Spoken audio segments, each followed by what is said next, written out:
અર્જુન ભગવાન શ્રી કૃષ્ણને કહે છે કે હું યુદ્ધમાં ભીષ્મ પિતામહ અને ગુરુ દ્રોણાચાર્ય સામે ધનુષ્ય બાણથી કેવી રીતે લડી શકું? આવા મહાનુભાવ, આવા મહાપુરુષોને બે હાથ જોડીને વંદન કરવા જોઈએ, નમસ્કાર કરવા જોઈએ, એની પૂજા કરવી જોઈએ. એના બદલે હું ધનુષ્ય બાણથી એની સામે કેવી રીતે લડી શકું?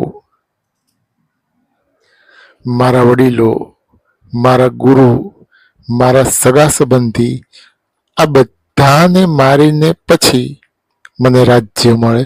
આવું રાજ્ય મારે શું કામનું? અર્જુન ભગવાન શ્રી કૃષ્ણને કહે છે કે મારા વડીલો, મારા ગુરુ, મારા સગા સંબંધી, આ બધાને મારીને પછી મને રાજ્ય મળે. આવું રાજ્ય મારે શું કામનું? નથી જોઈતું મારે રાજ્ય. અર્જુન ભગવાન શ્રી કૃષ્ણને કહે છે કે નથી જોઈતું મારે રાજ્ય, હું યુદ્ધ નહીં કરું. આ યુદ્ધ કરવાથી મારું કાંઈ કલ્યાણ નથી થવાનું. અર્જુન ભગવાન શ્રી કૃષ્ણને કહે છે કે આ યુદ્ધ કરવાથી મારું કાંઈ કલ્યાણ નથી થવાનું. એટલે મારું કાંઈક કલ્યાણ થાય એવો કોઈ ઉપાય, એવો કોઈ માર્ગ તમે મને બતાવો. અર્જુનની વાત સાંભળી ભગવાન શ્રી કૃષ્ણ હસવા લાગે છે અને હસતા હસતા ભગવાન શ્રી કૃષ્ણ અર્જુનને કહે છે કે તું આવી ડાય ડાય વાતો કરીને જેનો શોક કરવો યોગ્ય નથી એનો શોક કરે છે. તું આવી ડાય ડાય વાતો કરીને જેનું દુઃખ લગાડવું યોગ્ય નથી એનું દુઃખ લગાડે છે. તું વાતો તો જ્ઞાનીની જેમ કરે છે. ભગવાન શ્રી કૃષ્ણ અર્જુનને કહે છે કે તું વાતો તો જ્ઞાનીની જેમ કરે છે, પણ હકીકતમાં જે જ્ઞાની છે એ ક્યારેય જીવતા કે મરેલાનો શોક નથી કરતા. કારણ કે એ જાણે છે,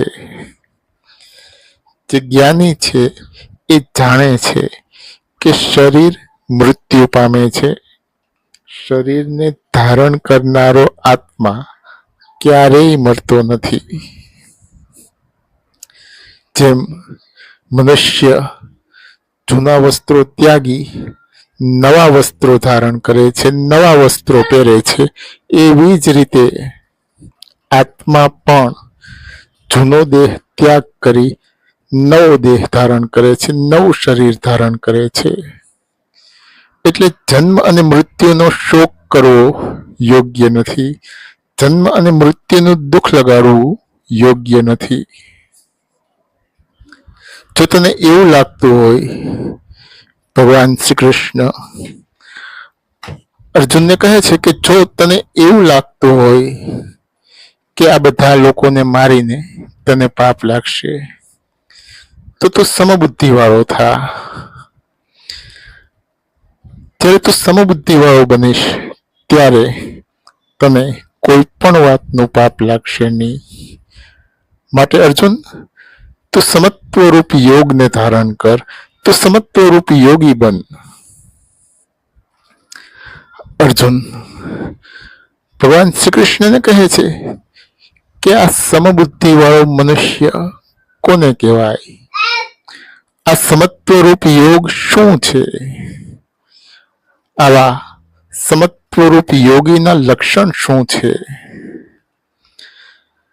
ભગવાન શ્રી કૃષ્ણ કહે છે કે જ્યારે મનુષ્ય